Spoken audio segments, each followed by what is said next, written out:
Paramore are a band from Tennessee. They were formed from some teams in 2004, and since then they've had a bit of a turbulent some in, some out, some people coming back kind of existence. Their style is described as, well, it's in some ways the no fix style. They've done pop punk, they've done emo, they've done alt rock, they've kind of been fairly diverse. Their front person is Hayley Williams, who's their singer and principal writer, and they have so far created 5 albums, or released 5 albums. There's a 6th on the way, apparently.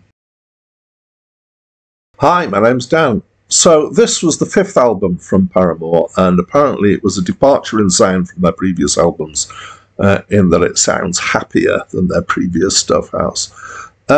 So my first approach to this, I thought I didn't know anything about them. I didn't recognise the name. I didn't recognise the name of the album, other than having seen it in the list, but that had no impact on me. So what I often do when I'm in that situation is that I do a blind listen first. So I deliberately don't find out anything, and then I give it a listen without any background information. Then I do some digging, find out some stuff about the band or the singer or whoever, and the album, and then have another listen. Sometimes my second listen will be more focused than my first, or sometimes the other way around.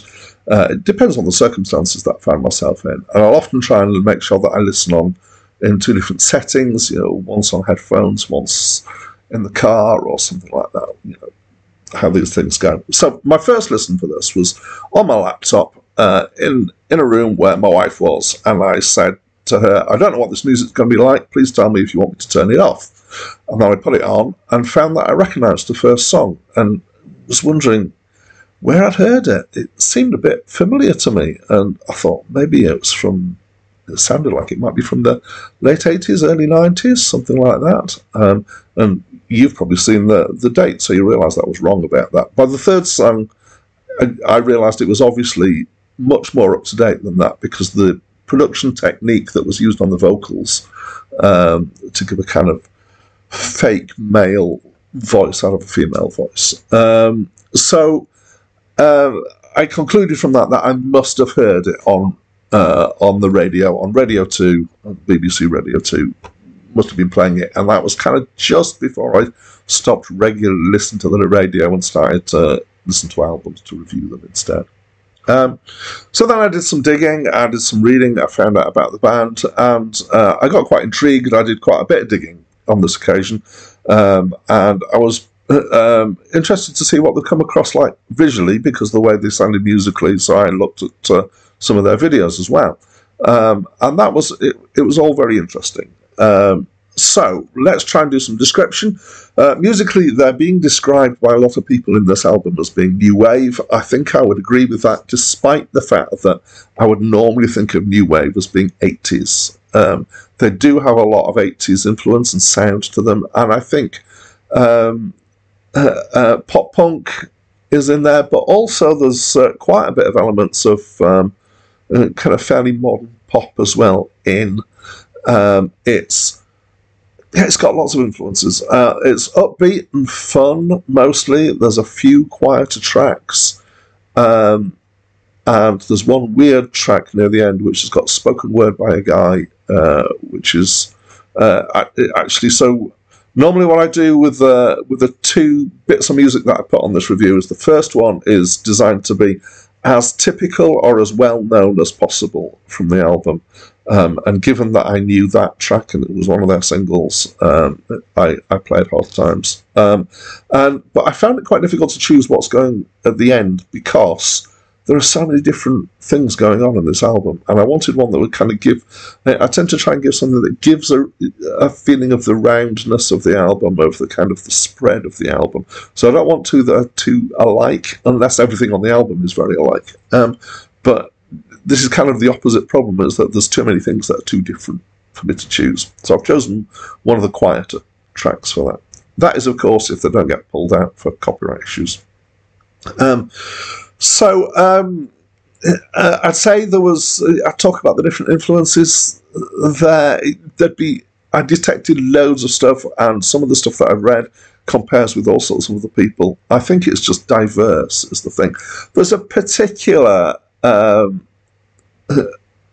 of, it fits into the mould sort of female-led pop punk, and into which I would put Blondie and No Doubt. Now, pop punk is, more kind of new wave than punk, really.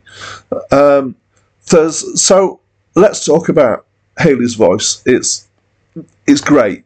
I really like the voice. She's got a strong voice, well on tune, nicely expressive, and it's just so. As a heterosexual man, I sometimes find good female voices a bit.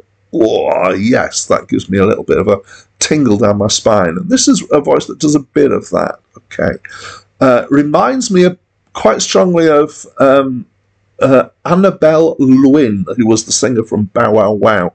I don't know a lot of their stuff, but there was a song Go Wild in the Country, and there's a lot of the expression in Hayley's voice that reminds me of that. But of lots of other people as well, so people like Debbie Harry, and even shades of Madonna in there, but just, yeah, great.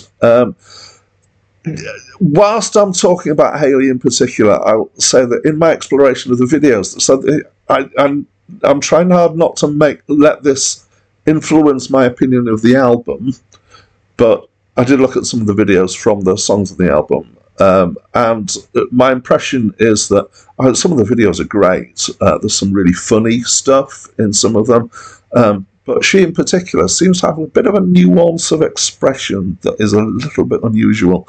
She seems to be able to just kind of pull a little bit of a face and give an impression that she's thinking something else or something's going on. It wouldn't surprise me if she got into acting in the future, because she obviously has a performance element to her. I saw some stuff of them live as well. Always interesting to see what a band are like live.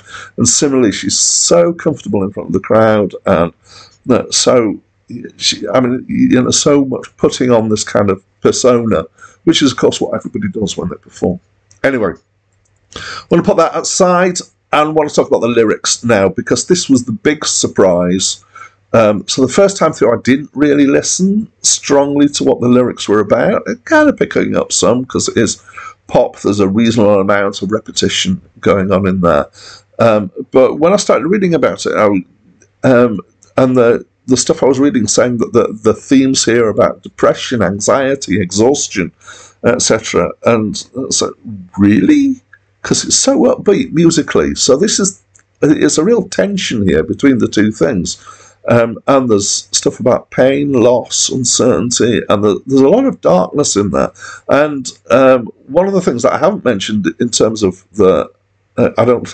mentioned in terms of the styles that they've done is emo is mentioned, and the lyrics are very kind of emo style things. However, not completely self-absorbed. And Hayley is one of the principal songwriters, or probably the principal songwriter for the band. So it is about her, and it's quite personal. And this album, again, found out by reading, she's in the wake of a divorce, and there's a lot of honesty and a lot of thoughtfulness, and surprisingly a lot of balance. So I have a thing, if you've watched some of my other videos of pop, reviews of pop albums, you'll know that I have this thing, which is I'm quite critical of the themes that come across in pop. Certainly currently, I think there's some really difficult and damaging messages coming through in pop. This, I would have no hesitation in saying that this is balanced and thoughtful and good for consumption, I would say. Overall, then, you've got this impression, I'm sure by now, I really like this album. It's a great package. It's poppy, but thoughtful, and that's quite a difficult thing to pull off. I think maybe there's a bit too much of a tension at times between the words and the tone of the music, but it makes it come across as if the kind of poppiness is ironic, generally, and that works quite well. So I liked it a lot. What do you think? Let me know in the comments down below. That's it from me for now. Hold on to